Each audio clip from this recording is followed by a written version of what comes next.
Proposition 218. You've probably heard a lot about it, but might not fully understand it. I'm Sam Hoyle, your neighborhood reporter. No worries, we'll walk you through this law that voters passed back in 1996.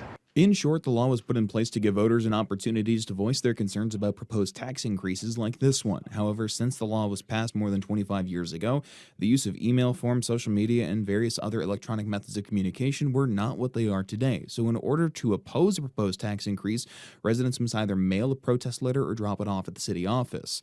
Before members of the media got a chance to take a tour through the wastewater treatment facility in the Southwest, we asked about the process residents had to go through. Bakersfield City Manager Christian Clegg said they listened to all forms of communication, but the official way that residents are required to oppose the proposed rate increase is the result of Prop 218.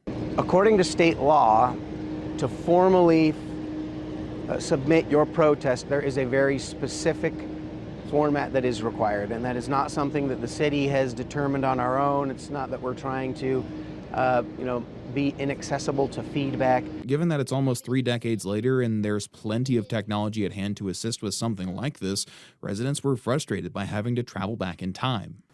The requirement to send wet signatures, partial numbers, and mail letters create barriers, especially for our elderly and non-English speaking residents. It's not public engagement, it's public confusion. So what would it take to bring Prop 218 into the 21st century? According to political science professor Ian Anderson, it could either be brought forward by a state legislator and then go to a public majority vote on the ballot, or a member of the public could make the push. A citizen goes, hey, this needs to change, don't agree with it, and then there's a process of getting that on the actual ballot, which needs there's a process of gathering signatures, and then it goes straight. Eventually, it gets on the ballot, then is voted directly by the voters. While ultimately a formal protest can only be submitted via the official form, Clegg says the city is always willing to listen.